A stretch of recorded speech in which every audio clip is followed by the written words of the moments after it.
Do you like eating sand?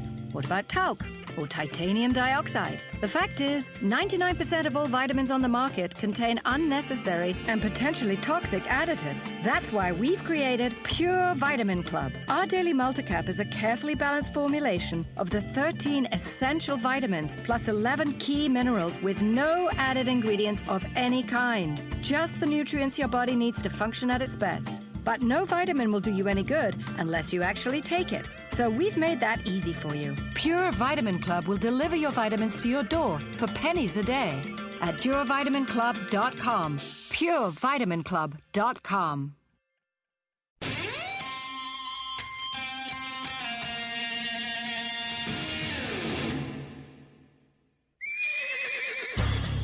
He's Hollywood's go-to guy for health and fitness. And now, America's angriest trainer, Vinny Tortorich, with co-host Anna Bacino. Why am I America's angriest trainer? Your good intentions have been stolen, and I'm here to help you get them back. I am Vinny Tortorich, and folks, this is the Friday edition when I go head-to-head with a luminary in the field of health and fitness, and this guy is a luminary. I don't care what he says about it. You know, he's always... he's always, no one knows who I am. I'm just, oh, shucks me. It's Gary Taubes. And folks, if you don't know who Gary Taubes is, number one, shame on you. And number two, go back, buy the old episodes here at VinnyTortorich.com. It's like $3 a month or something. Gary gave one of the best interviews we've ever had. As a matter of fact, we recently ran that interview again. But it's not just Gary. We have a lot of greats back there. Dr. Tim Noakes has been on a couple of 3 times.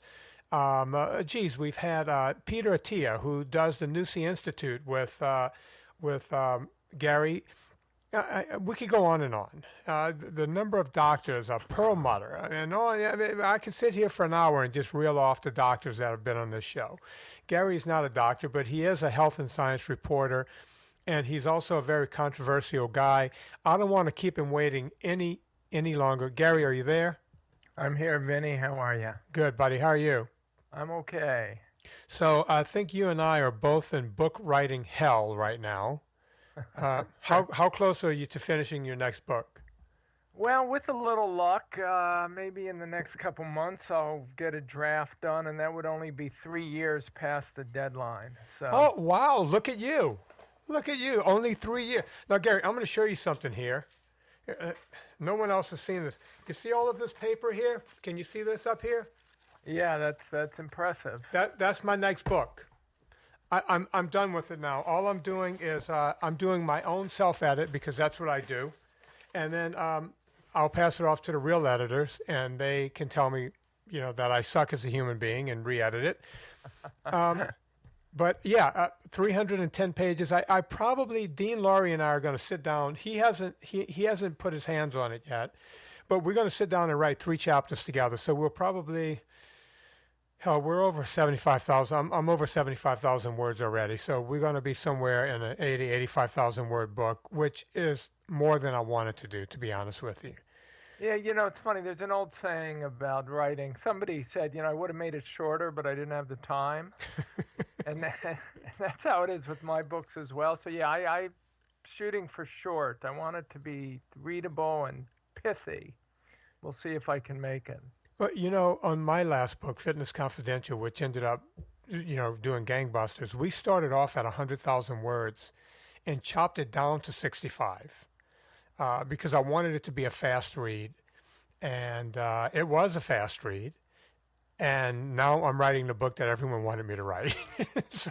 Well, and see, I did the opposite. When I started Good Calories, Bad Calories, at one point I had a unfinished draft that was approximately 400,000 words long. Jesus Christ. And I handed it in to my editor, who's an amazing editor, and I'm so lucky to have him, and I handed it in, and I said, look, here's the deal. I know you don't want to read a 400,000-word manuscript, but I am frozen solid because I have chapters I still want to write, but it's crazy to keep going, and yet these things have to be said. So what I have to know is, can this be 2 books? I was envisioning sort of the publishing version of, Kill Bill 1 and Kill Bill 2. Right.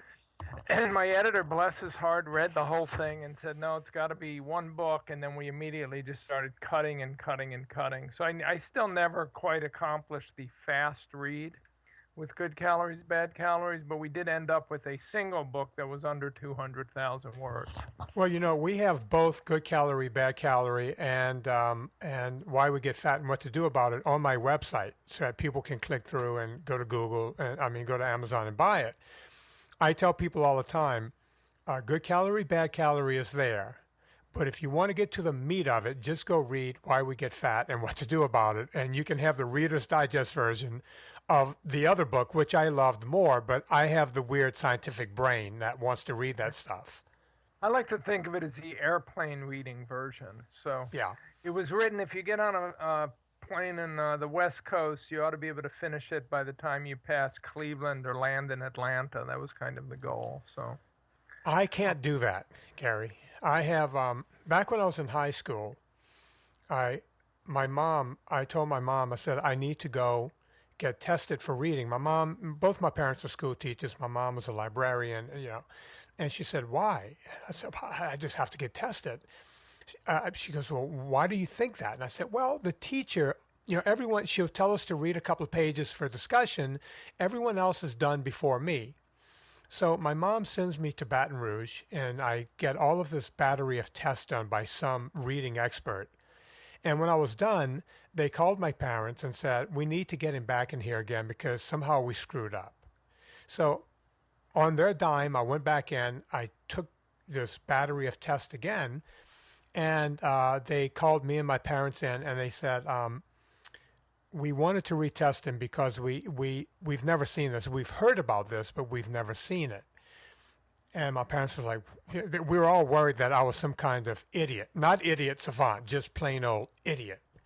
So my parents were like, what? And he said, well, he reads very slowly. He as a matter of fact, we've never seen anyone read as slowly as this guy. And my parents were like, well, what can we do? And they said, well, here's the thing. He comprehends about 92% of everything he reads. And he's done that consistently on 2 tests. So my parents was like, what are you talking about? I say, well, the average person, when they read, they assume. When we read, we don't read every word. We assume a lot of stuff. And if you read enough text, you're assuming a lot. My brain can't do that. It reads every word. It categorizes every word. And I can remember everything I read, 92% of it. Well, we all might if we were reading as slowly as you did. Yeah, I mean, that's the thing. It's a good thing, bad thing. Now, that's why I did so well in college, because I don't even have to pay attention to class. I could just read the book and regurgitate the book. So interesting. I had a similar issue, only in that where I went to college, we had a 3-week reading period before exams and after classes ended. So being a typical screw-up, I would try to just learn everything I needed to learn in that 3-week reading period and not bother actually learning anything in class. So this committed me to being a B- student, which wasn't a great thing. But nonetheless, when you go into journalism, your job is basically learn everything in 3 weeks and then write a paper about it. right. So it worked out pretty good in the long run. Well, just to give the audience an idea, folks, we're not talking to any slouch here. BS from Harvard, MS from Stanford, Columbia University. He's got a master in journalism.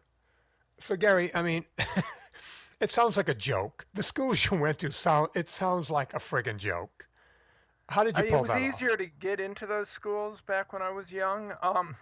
But no, I don't know. It's sort of once you get into Harvard, the blessing about going to Harvard is once you get in, people make some assumptions about your intelligence and your ability to perform that may or may not be true. And I had a father, bless his heart, who was willing to pay for some very expensive schools. So, but no, it's well, we could spend a whole show talking about the pros and pluses and minuses of Ivy League educations, but it does put you in good stead afterwards because people tend to have a lot of faith in you, and you could even screw up multiple times and they'll still keep hiring you because they say, hey, he went to Harvard, Stanford, Columbia, he must be intelligent. Yeah, they say once you have that H, you got the H-bomb for the rest of your life. You could just keep dropping that. Well, at some point it starts. I would hope it starts to be taken the wrong way. But for a good 10, 20 years, it definitely gives you some leeway, some cushion to explore alternative careers. So, Gary, one of the first articles, I'm going to switch gears just a little bit. Before you became super controversial, I mean, you decided all of a sudden you were writing for the New York Times, and I'm thinking it was around 2002. You wrote The Big Fat Lie, which was an article that became very controversial because you looked at the time, the general consensus was eat little or no fat, eat some protein, and you will get by.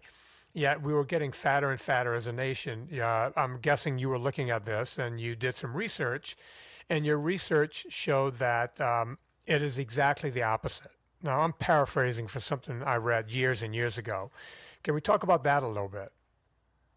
Yeah. Well, so this is yeah. Once I started reporting, so I was after I finished this college stuff, I was a science journalist and got into investigative science journalism because I wanted to be an investigative reporter, and I happened to be covering science. And lo and behold, there's some pretty poor science done out there. And by the late '90s, I had serendipitously fallen into doing nutrition research and was doing a series of articles originally for the journal Science, investigative pieces looking at some of our nutritional wisdom and just in effect asking the question, what's the evidence to back it up? What's the evidence to support it? And is it as strong as it should be by the kind of rigorous scientific standards that I had been inculcated with in my first couple of books on physics? And the answer invariably, whether it was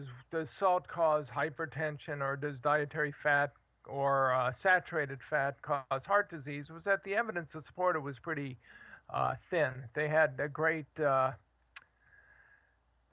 hypothesis, and they had some interesting ideas, they being the nutrition and researchers and the cardiologists and the epidemiologists who were doing this kind of stuff. But they didn't have a real good grasp of scientific methodology and what was required to establish reliable knowledge. To actually know that something we think is true actually is true. And by 2002, as you pointed out, I was doing this story for the New York Times Magazine that it was supposed to be about what caused the obesity epidemic. And I had two hypotheses. One was high fructose corn syrup, because that kind of took over the food system right around the time that Americans started getting fatter. And the other was a shift to the low-fat diet that was institutionalized in 1984 by the National Institutes of Health. And I had researched both of these in my previous articles for Science. And then when I got into this New York Times Magazine article, the obvious revelation was that when we shifted people to eating low-fat diets, that shift sort of culminated in the 1980s. We shifted. You have to replace the fat that you're not eating with something, and so if you're lowering the fat content of the diet, you replace with carbohydrates. And so suddenly the government is telling us to eat all these carbohydrate-rich foods that until the 1960s, the conventional wisdom was that they made you fat. So it was sort of. Gary, be clear on that. Up until the 1960s, we thought that high carbohydrate foods were making us fat. Yeah, carbohydrates were making us fat. Bread, starch, potatoes, rice, beer, sweets, all these carbohydrate-rich foods, and sugars specifically, were considered fattening from at least the 1820s to the 1960s. Well, let me make a comment on that. Serena and I were watching To Kill a Mockingbird the other night, movie about the Depression era, but the movie came out in 1962, the year I was born. And Serena just happened to make, about halfway through the movie, she says, there's no fat people in that movie. And then she made the comment, she goes, it is Hollywood, and that's not me. I said, yeah, but Serena, look around, there's a lot of extras in that movie. And the extras aren't regular Hollywood. You couldn't find a person with an ounce of fat on them anywhere in that movie. Well, you know what's funny is I do that same thing all the time now. So I was recently read an article about a British news service that released 500,000 news video reports, the kind that used to come on before you saw movies in the theater in the 30s and 40s. And so I'm watching those on YouTube, and I'm looking for fat people. And not only were there no fat people, you would see a street scene in New York, and the people looked emaciated by our standards. Like by today's standards, you would wonder if they had anorexia. The same thing happens. I was watching the PBS series, The Emperor of All Maladies, the PBS series about this great book on cancer written by Siddhartha Mukherjee, and they have all these scenes, hospital scenes from the 1950s on backward, and you're looking at hospital nurses, right? And they're all slender. And I do this all the time. I look for fat people. If I see a photo from pre-1960s, of a group of people in any context, I'm looking to, and then certainly obesity existed, and maybe 1 in 10 Americans in early 1960s was obese, and you could go back to the early 1900s, and it might be closer to 1 in 20, 1 in 30. I mean, people knew about obesity, but for the most part, everyone was slender. And we have the same phenomenon. I don't know if when you go to Europe and you walk around the streets of Europe and you go, my goodness, it's not that everyone's thin, but they're just not fat. We say that every year. Serena is European, and we go back there, especially when you go to Holland and you go to some of these other places. I dare you to find the fat person, and the other thing I always say this, and it's not just the 1960s. I was in high school. I think you graduated college in 77. You got your first degree or something like that? Yeah, 77. You see, that's that thing where I can't ever forget the shit I read. But I remember being in high school in 77 and 78. Down in Louisiana, Louisiana is now, maybe first or second as being one of the fattest places on the planet. And we would look at a girl on campus and go, and you say, oh, she's pretty hot. And another guy would go, oh, she's a little chunky. Now, what we called a little chunky back there might have been 5 pounds. A little chunky. Think about that, Gary.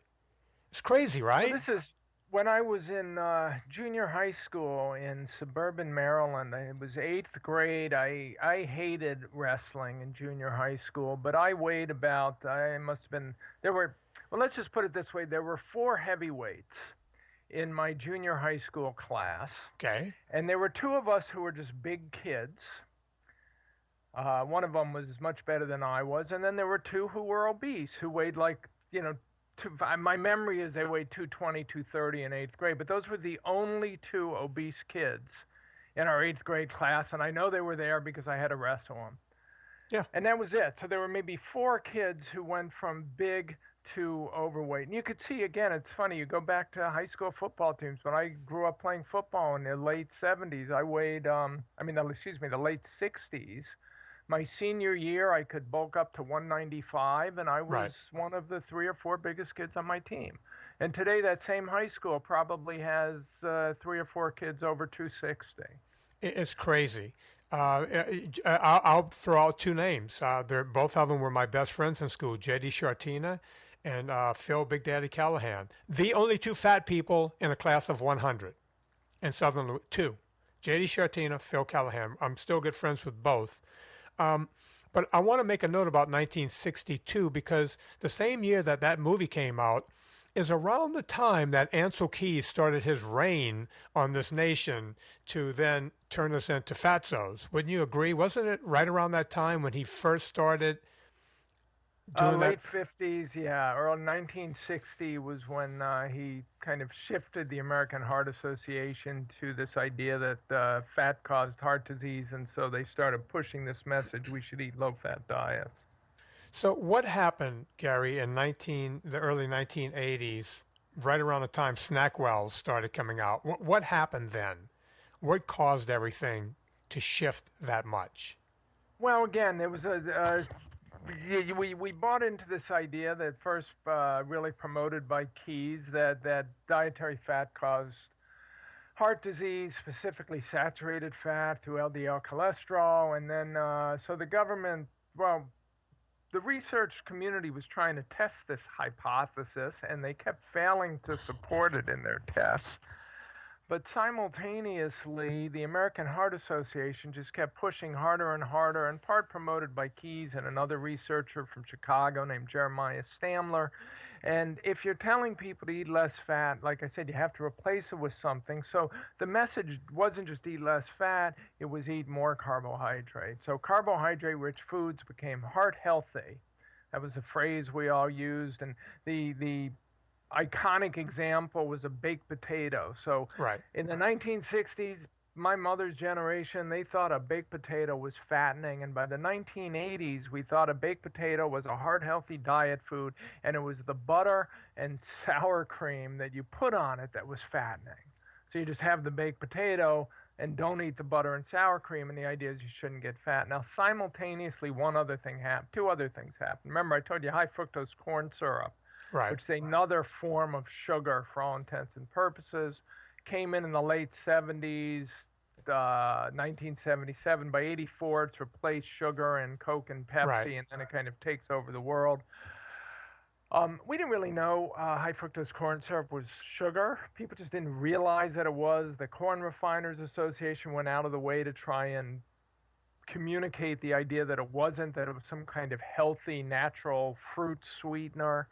So I think that was one explanation for why we consume more of it. But simultaneously, when the heart disease people decided that fat caused heart disease, and the obesity researchers said, well then, if fat causes heart disease and obesity and heart disease associate with each other, then that means obesity must also be caused by eating the dense calories of dietary fat.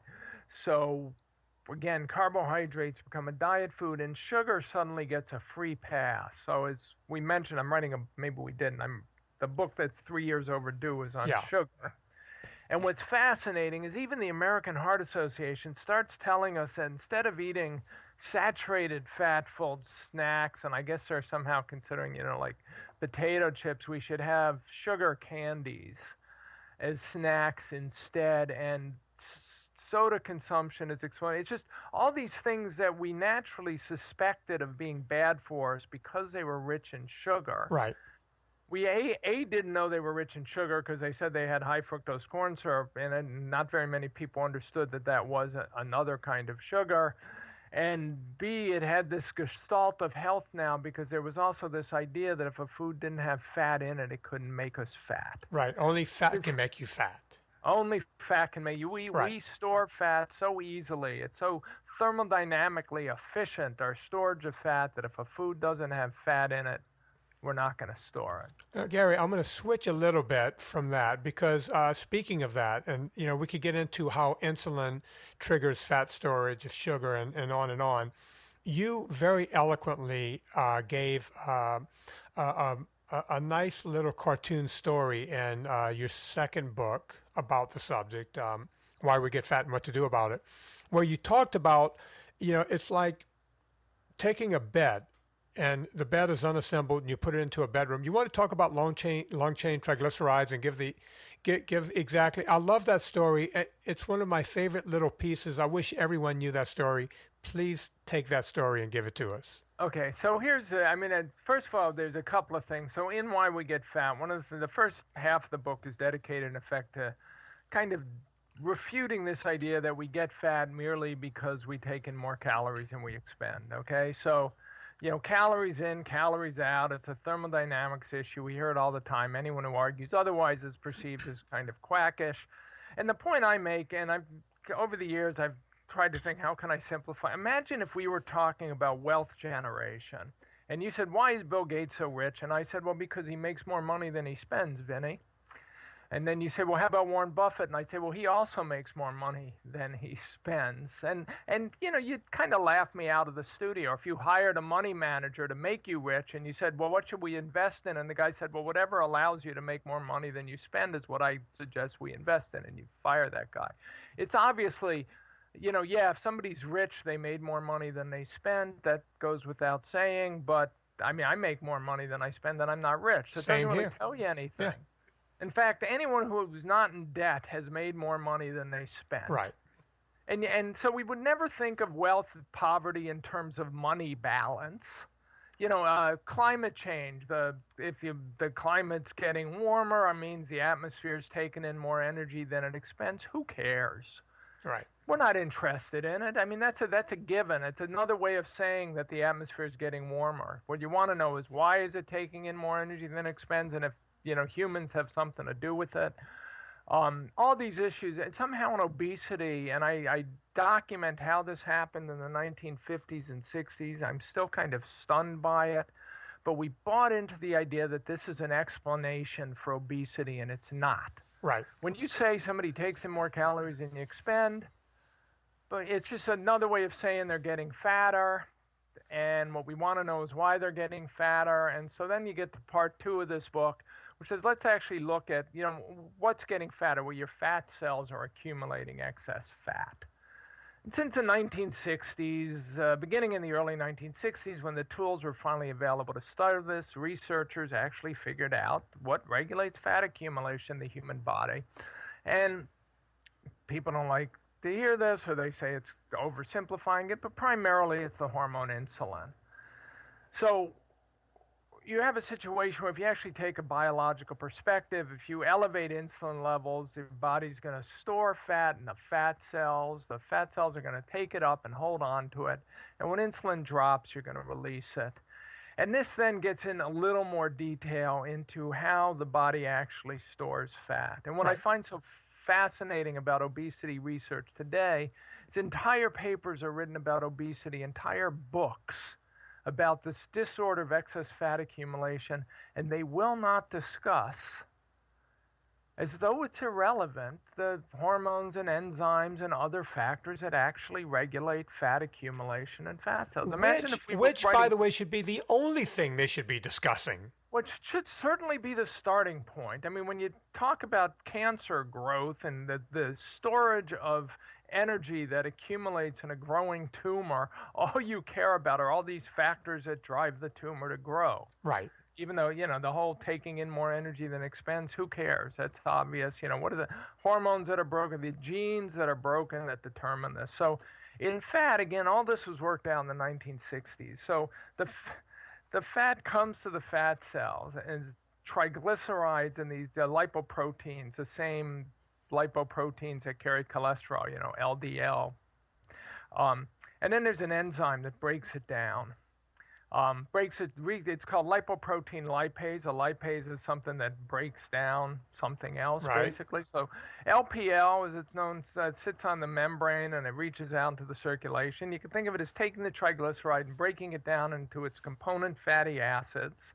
And then the fatty acids can flow into the fat cell where they're reassembled into triglycerides for storage. And the cool thing is the fatty acids are small enough to flow through the fat cell membrane, but the triglycerides aren't. So once they're reassembled as triglycerides inside the fat cell, they're fixed in there until they're broken down again. Then there are enzymes or other lipases inside the fat cell that work to break this triglyceride down into fatty acids. So if you want to get the fat out, you got to take it apart again and flatten. So the metaphor I use for that is, if you've ever gone to IKEA, and this is a true story, you buy a piece of furniture. So I once bought a bed for my oldest son's room back when he was my only son. And I bought it at IKEA, and I took it home, and I wanted to put it together, and it happened to be a Sunday in the fall, and I wanted to watch the New York Giants play. They're my team, for better or worse. So I put the bed together in the living room because that's where the TV was.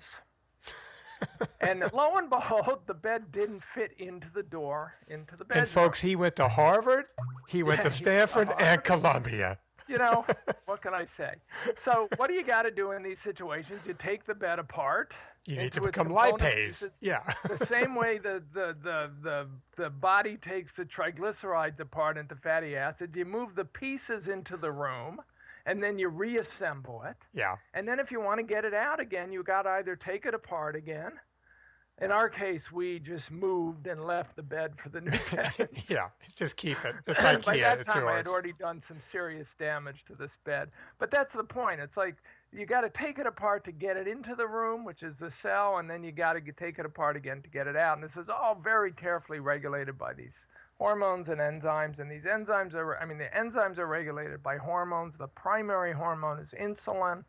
And we, for all intents and purposes, we secrete insulin in response to the carbohydrate content of our diet. So if you care about biology instead of the laws of thermodynamics, I mean, the laws of thermodynamics are always true. Right. But if you want a descriptive, I mean, if you want an explanation for why somebody gets fat, you got to explain why their fat cells take up more calories and hold on to them when the rest of us, that doesn't happen. And as soon as you start saying, boy, how do I explain why this fat cell is holding on to calories, you better be paying attention to insulin. And if you're paying attention to insulin, you're implicating the carbohydrate content of the diet. That's simple.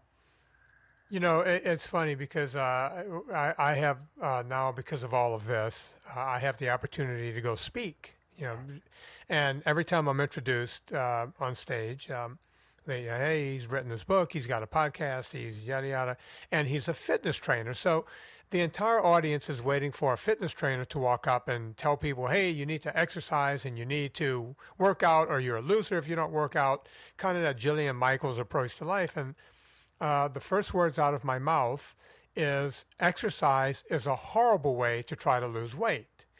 And it catches the audience's attention. But more than that, I'm speaking the absolute truth, because if you are to believe that exercise is how you lose weight, you must then jump right over to believing that calorie in, calorie out works.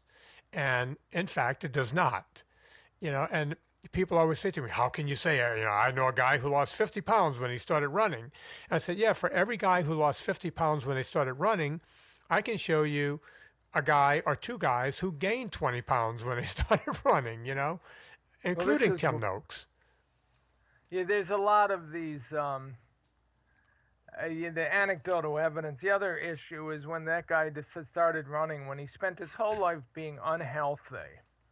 And then suddenly at age 30 or 40, he decides he's going to become healthy, so he's going to go running every day. You have to ask, what else might he be changing? Right. Even if he says, I've gone running, he might be going running and deciding maybe he's not going to have dessert every day, or maybe he's not going to, have 3 beers after work in the evening, or he's going to switch from drinking sodas to diet sodas, or drinking more. This is the problem with anecdotal evidence.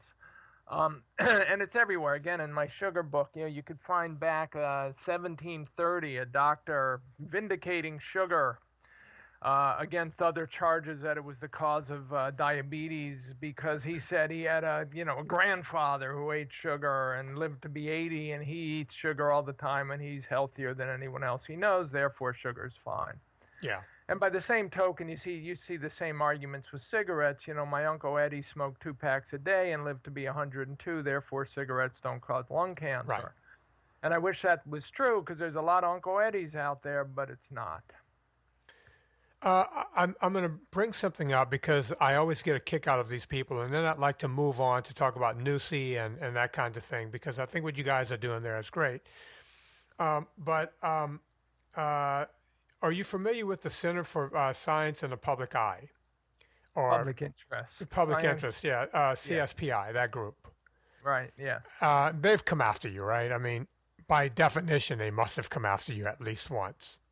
Yeah, they've come after me, but I have to say, I recently had lunch here in Oakland with the head of the Center for Science in the Public Interest, Mike Jacobson, and I have to say, he impresses me because we disagree. I blame them in part for the obesity epidemic and getting all the science wrong in both salt and fat.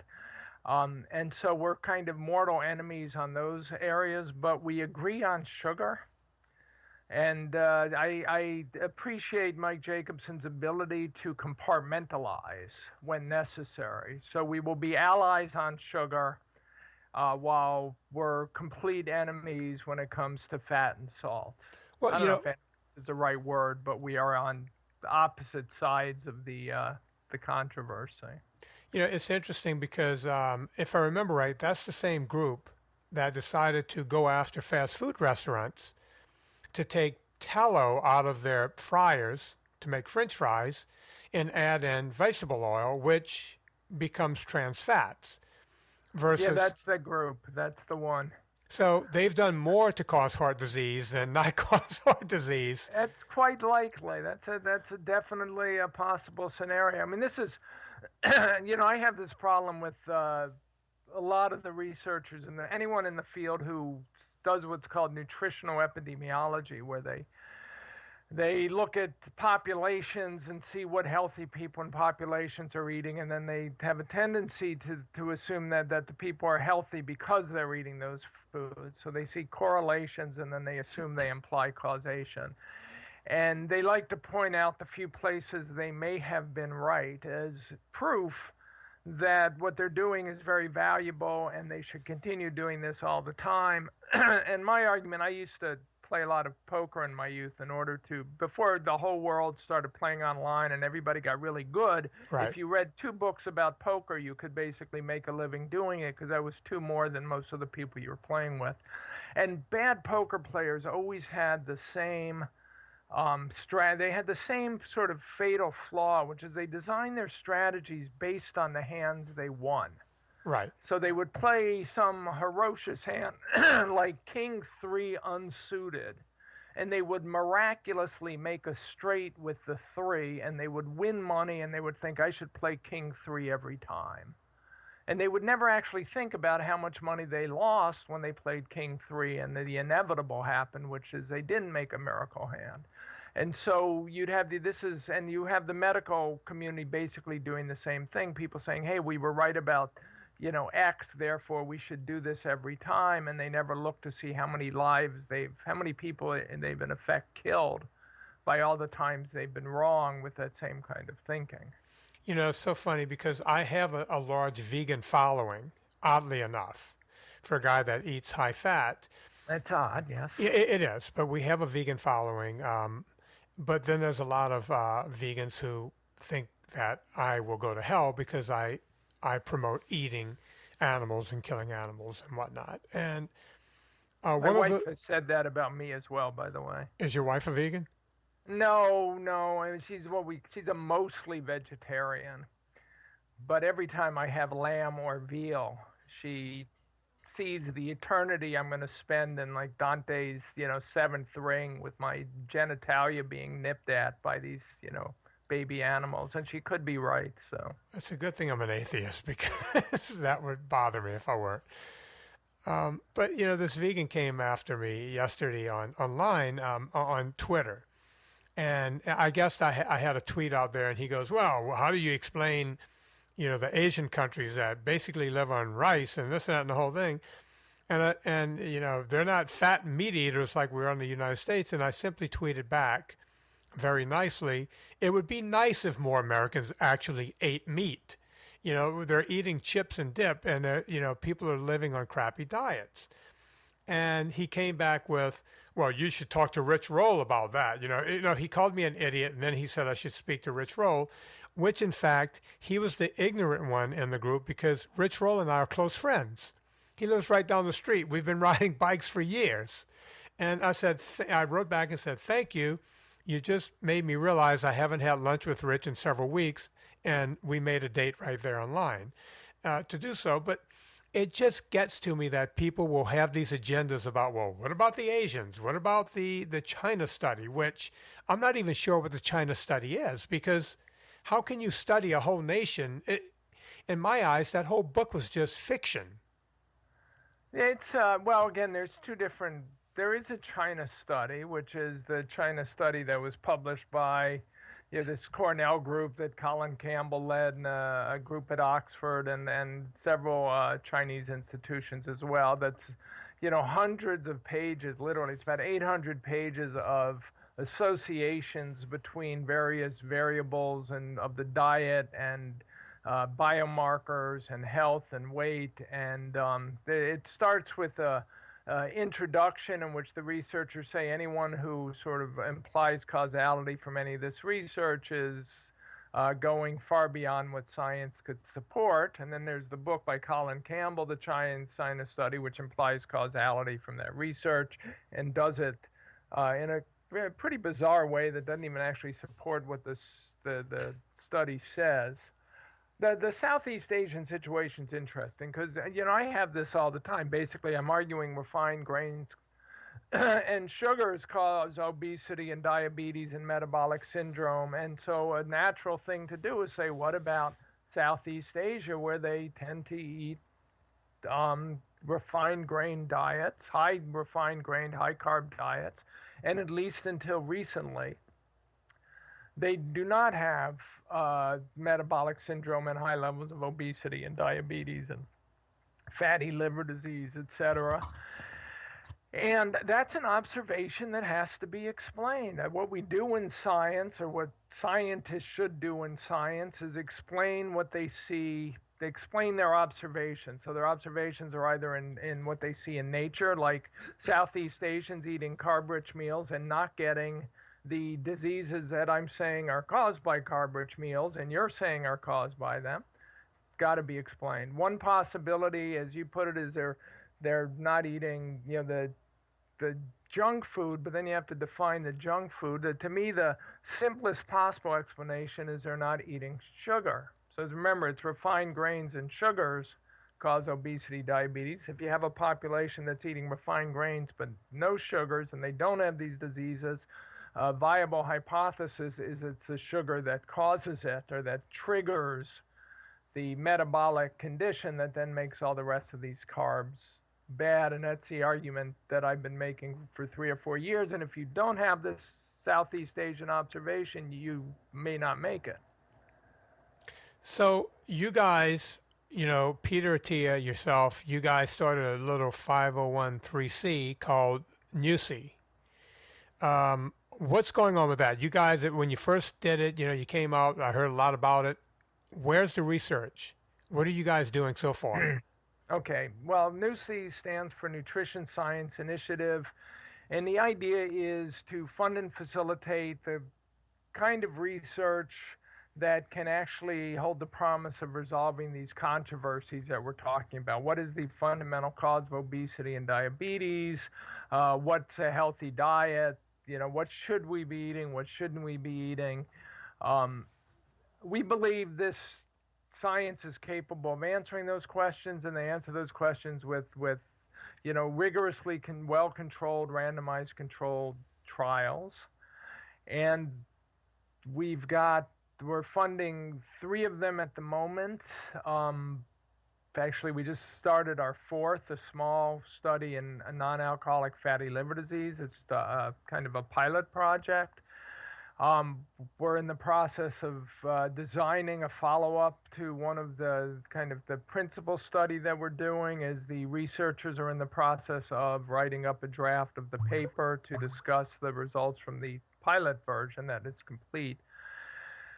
And it's one of these experiments, one of the reasons they've never been done is because they are exorbitantly expensive and exceedingly difficult to do. And so Peter Attia, the president of NUSI, spends a significant portion of his life, I think he would say far too much of it, traveling back and forth to New York and elsewhere to speak to high net worth individuals, as they're known, to try and raise the tens of millions of dollars necessary to do these studies.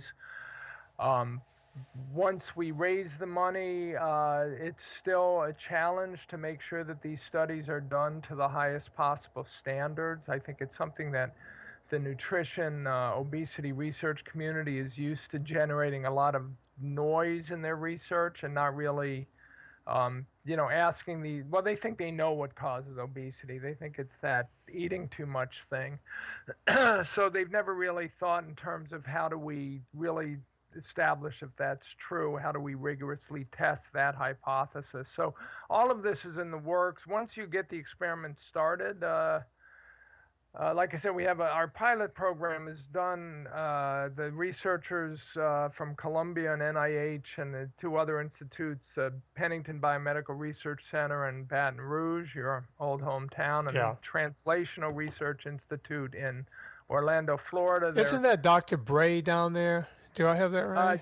George Bray used to be president of Pennington. The current president is, actually, I don't know who the current. Then he left and he was replaced by a Canadian whose name is going to escape me at the moment, and I think that fellow has now left. I don't know who the new if there's a new one, I don't know who it is, but yeah, they're involved in this research, and with luck, there'll be a paper completed before, pretty quickly.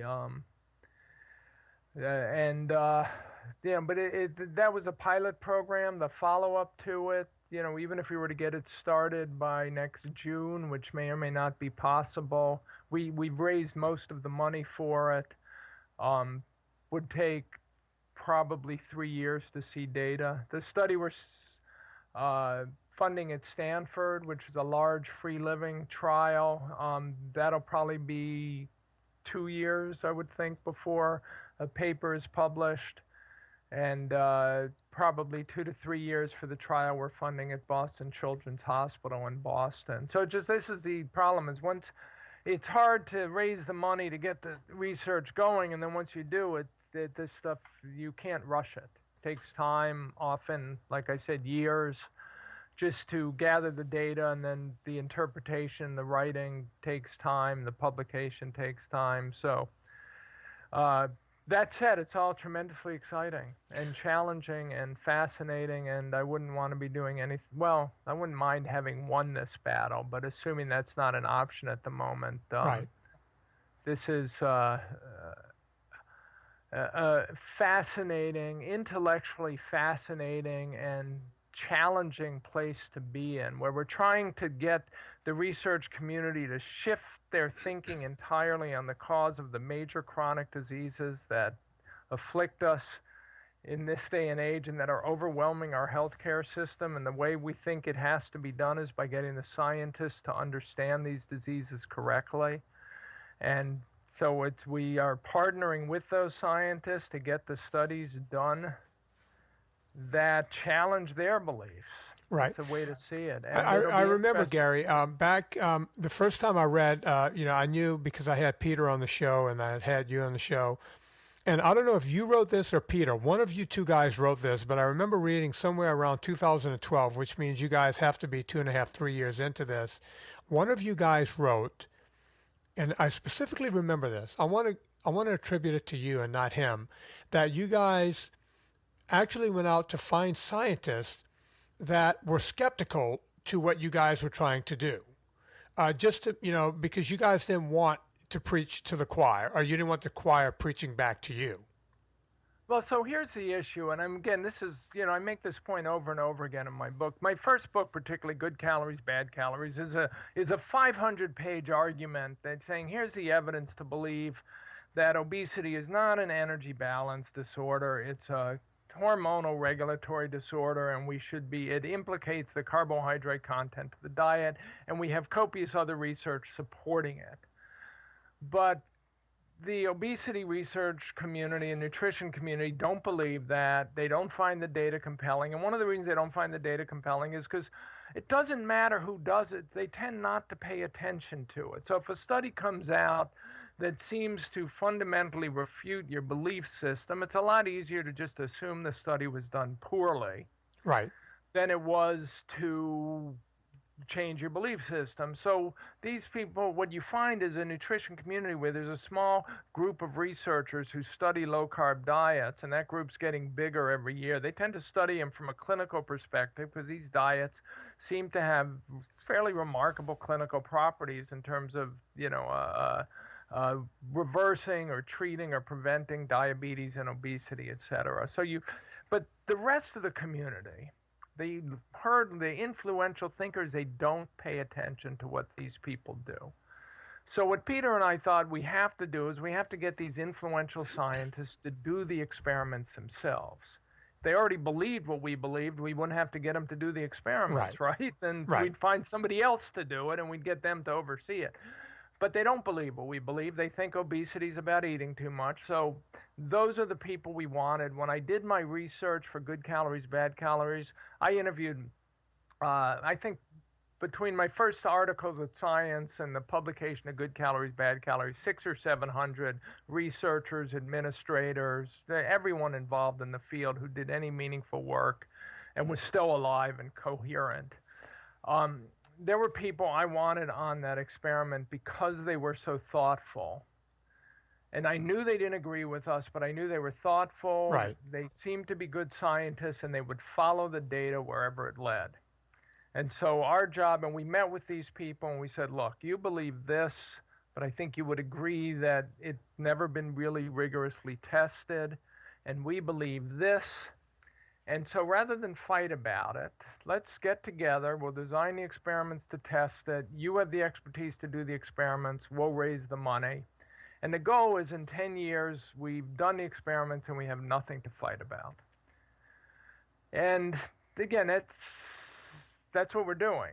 It's it's a learning experience. It's one challenge after another. Again, all of these tend to be, they can be a little dismaying when they bubble up, but they're also they're fun. How many people get the opportunity to change the world and the funding to do it, and a good argument that it really has to be changed. And then we go with what we're doing is testing the strength of that argument. I think that that history will actually be very kind to people like you and Atia and Noakes, who's going through some crap right now.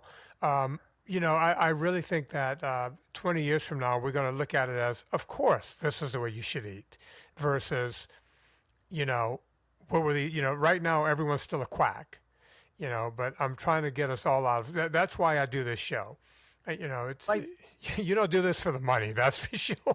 And I think we're making the world is definitely shifting in our direction.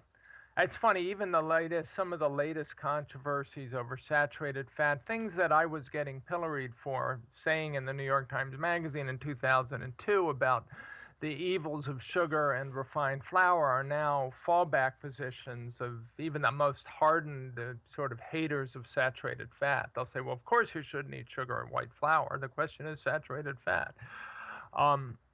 So we're definitely, things are shifting, and we're making progress. The question is, and I think we'll continue to make progress, but the question is, how far can we get it? How far can it shift to the point where the scientists really understand this, and so they can do what they do well, which is do the research to really flesh out all the nuances, and the variations in clinical responses, and that'll be interesting to see. Well, it's like when you talk to Noakes off mic and those kind of people, and I know Finney and Volek and those guys are doing these testings with athletes, and they, you know how Finney is. He's not going to put out anything before it's fully tested. But these people, feel like we can't go out there and just put out half truths, or we're going to get bombed for it again. And as Noakes once said to me, he said, the fact of the matter is there's not been a lot of studies because there's no money to do the studies. And it seems like you guys, and I don't know who came up with the idea, you or Peter, to come up with the idea to, hey, let's get private money. Let's get this privately funded. Let's, just put on blindfolds and figure out what the truth is. I mean, who came up with the idea originally?